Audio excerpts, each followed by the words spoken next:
Oke, awalnya dulu di tahun 2017 itu saya kerja di Bekasi. Kemudian saya memiliki keinginan untuk berwirausaha. Saya membangun kandang di belakang rumah saya. Nah, kandang itu sebenarnya saya ingin jadikan sebagai tempat untuk budidaya bebek petelur. Tapi sayangnya pada tahun 2017 itu harga telur bebek mengalami penurunan secara drastis dan juga pakan itu naik. Akhirnya di tahun 2017 bulan 9, waktu itu saya habis kontrak, kemudian saya langsung pulang ke Tulungagung. Kandang itu jadi terbengkalai karena saya nggak jadi usaha di bidang bebek petelur dan saya juga belum menyiapkan untuk mau ke arah mana kandang ini akan digunakan. Terus suatu ketika saya melihat acara televisi, inspirasi usaha gitu loh. Di situ menayangkan seputar jamur tiram. Nah, yang saya lihat di situ adalah usaha tersebut menyerap banyak sekali karyawan. Saya tertariknya di situ. Ada usaha yang bisa membantu sesama, artinya membuka lapangan pekerjaan baru bagi teman-teman ataupun lingkungan sekitar. Lalu saya tertarik untuk terjun lebih dalam, mempelajari lebih dalam di jamur tiram ini. Saya pertama cek pasar dulu. Cek pasar, saya beli jamur tiram segar itu Rp100.000, kemudian dijual secara eceran, dapat laba sekitar 70.000 10 kilo itu modal pertama. Kemudian kalau untuk secara keseluruhan mungkin selain kandang itu untuk satu siklus pertama mungkin butuh sekitar 2.500.000-an untuk pengadaan backlog ini sama rak gitu ya. Kapasitas berapa itu? 1.000 backlog.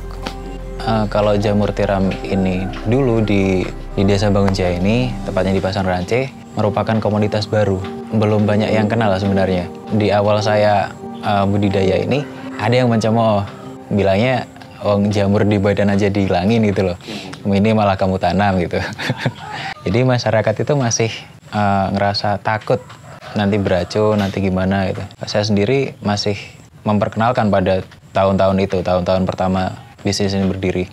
Tapi seiring berjalannya waktu, jamur mulai diterima. Yang awalnya kami kesusahan untuk menjual produk jamur itu, hingga hari ini kami yang dikejar-kejar oleh pembeli. Nggak ada barang gitu. Karena barangnya selalu habis. Sebenarnya jamur ini prospektif nggak, Mas? Kalau dilihat dari pasarnya itu masih sangat prospek. Belum ada pemainnya di situ. Belum ada yang menjadi tokoh untuk menentukan harga.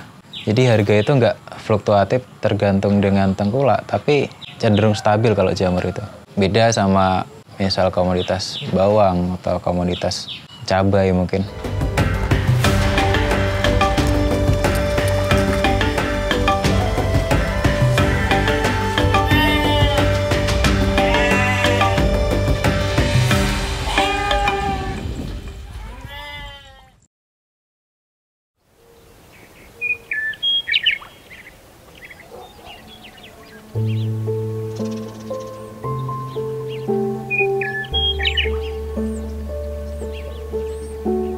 Baik, Assalamualaikum warahmatullahi wabarakatuh. Perkenalkan, saya Iba Hidayat, owner dari Nguber Welas Mushroom. Mulai dari jamur tiram putih sampai jamur tiram coklat yang varian baru. Budidayanya itu mulai dari proses pengaduan bahan baku. Itu ada serbuk gergaji, kemudian ada nutrisinya, campuran nutrisinya juga.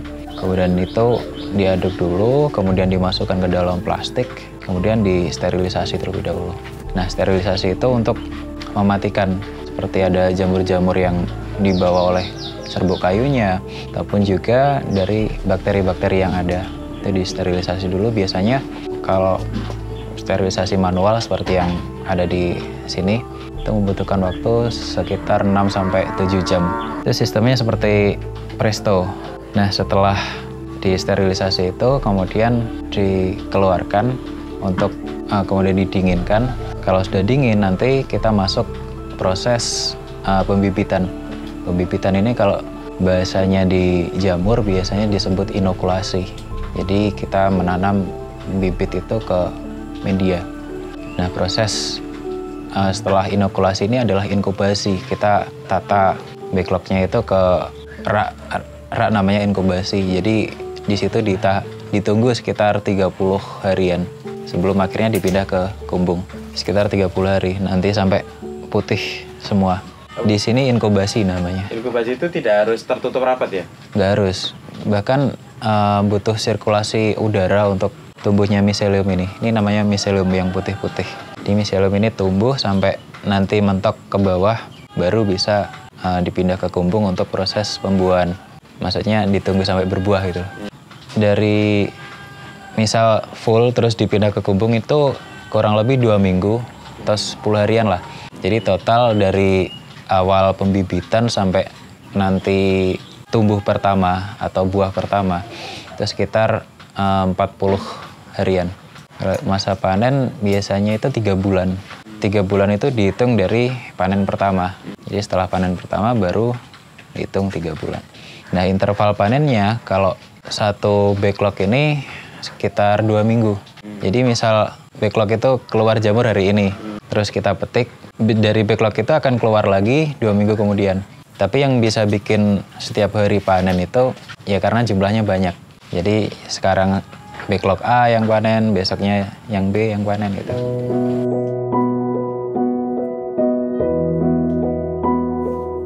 Sekarang kapasitas itu 10.000 backlog. Tapi pernah nyentuh penuh semua, maksudnya seluruh raisi semua itu di tahun 2020, sekitar bulan April kalau nggak salah. Kumbung penuh dengan backlog dan panenan itu bisa maksimal pada bulan-bulan itu. Itu bisa sampai sehari itu 30 kiloan. Kalau 30 kilo itu kita kan jualnya per ons ya, per packing itu. Per kilonya nanti dapat sekitar 480-an. Meskipun itu ya kotor, belum dipotong dengan yang lain-lain. 180 ribunya itu. Itu untungnya. Untungnya. Skala kecil dulu pernah ngitung skala per 1.000 aja. Per 1.000. Per 1.000 itu kalau targetnya itu dapat modal 2.500.000 dapat 4 juta gitu kan. Dari 2,5 juta dapat 4 juta. Itu targetnya, target minimal. Setelah?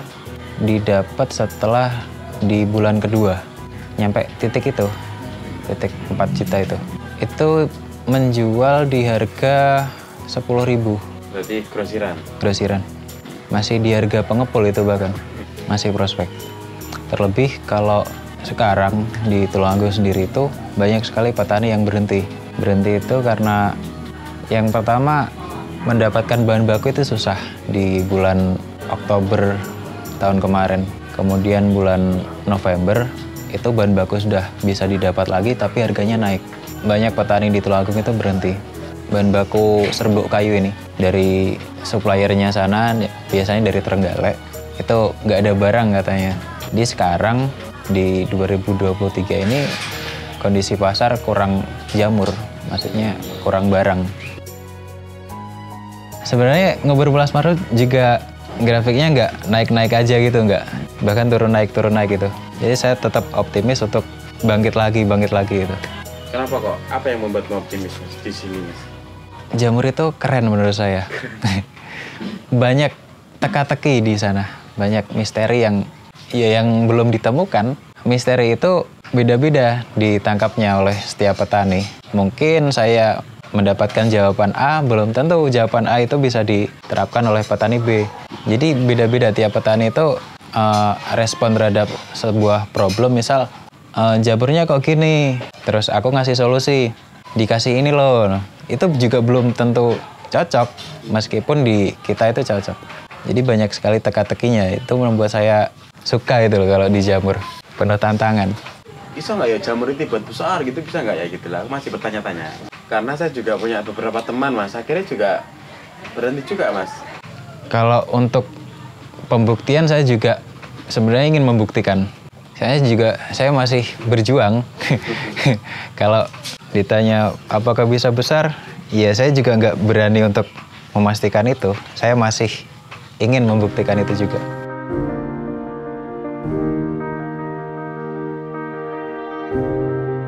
Kalau saya sebenarnya di sisi produksi ya, Mas. Kalau di penjualan dan manajemen keuangan itu emak saya. Emak yang megang kendalinya. Dari hasil penjualan ntar berapa yang buat produksi itu dikelola sama mama. Oke. Kalau seringnya kalau ibu rumah tangga itu dibuat keripik, crispy itu. Ada juga yang dibikin botok, ada juga yang dioseng, ditumis. Jadi sebenarnya jamur itu mau diolah sebagaimanapun tetap bisa gitu. Mau dicampur ini, campur itu. Menurut saya jamur itu kalau dikatakan susah ya nggak susah banget, kalau dikatakan mudah ya nggak mudah.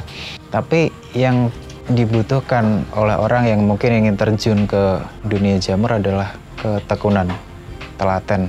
Kalau kita berhasil sekarang, belum tentu kita berhasil besoknya.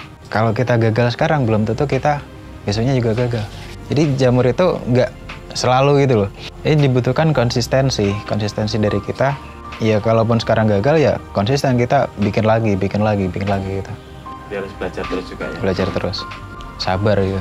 Karena ya kebanyakan proses dari budidaya jamur ini adalah menunggu. Dari proses pengadukan, proses sterilisasi, proses inkubasi itu kan banyak kan menunggu. Kalau orang nggak sabaran kan ya susah nanti. Saya pernah punya pengalaman. Saya produksi itu sekitar hampir 3.000 backlog itu gagal semua. Saya bingung mencari penyebabnya apa. Dan ternyata penyebabnya itu nggak jauh-jauh dari diri saya. Lokasi dari budidaya ini terlalu kotor. Maksudnya kotor adalah ketika ada backlog yang nggak jadi atau kontam, itu tetap dibiarkan di inkubasi, yang kemudian itu menyebar ke backlog-backlog yang lain. Jadi menyebabkan kontam semua. Jadi kunci ini adalah menjaga kebersihan dari lokasi pembudidayaan jamur. Terus yaitu tadi kesabaran, ketekunan, konsistensi itu tadi.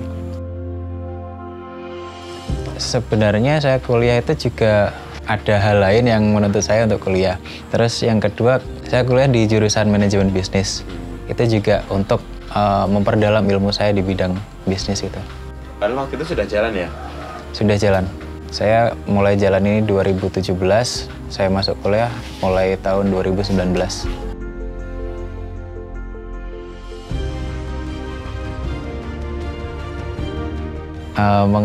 Bukan mengutip apa ya, ngambil kata-kata dari guru saya gitu. Kalau mau bisnis itu jangan lincah-linci. Kalaupun sekarang belum dapat hasilnya, ya tunggu. Jangan pindah sini, pindah sana, pindah sini gitu. Tekunin aja dulu. Kalau nggak sabar, ya sabarin aja dulu gitu loh. Karena untuk bisnis itu nggak sekarang bisnis besok langsung kaya, nggak gitu.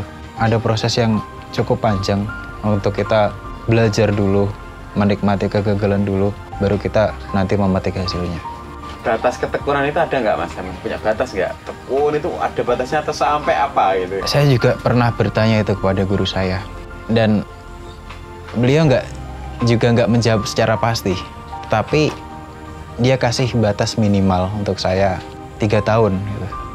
Adalah nanti apa buah yang bisa dipetik, entah itu kita harus pergi atau kita harus tetap stay, nanti kita akan mendapatkan pengalaman-pengalaman itu dan kita bisa menyimpulkannya. Terus sama sudah berapa tahun? Saya hampir 5 tahun. Oh berarti sudah stay berarti ya? Stay. Kalau saya selalu tekun, saya sendiri sebenarnya nggak tekun. Saya mau fokus ke jamur, kuliah membutuhkan saya. Saya mau fokus ke jamur, yang lain membutuhkan saya. Jadi masih belum bisa benar-benar fokus ke jamur itu. Ketika saya benar-benar fokus ke jamur, mungkin saya sudah bisa menghidupi diri saya dari jamur ini. Jadi yang salah ketika usaha saya belum besar, ini bukan salah jamurnya atau salah budidayanya, tapi salah saya sendiri gitu loh. Saya belum bisa menjaga konsistensi itu. Saya Iba Hidayat dari Ngubur Welas Mushroom. Terima kasih. Assalamualaikum warahmatullahi wabarakatuh. Waalaikumsalam warahmatullahi wabarakatuh.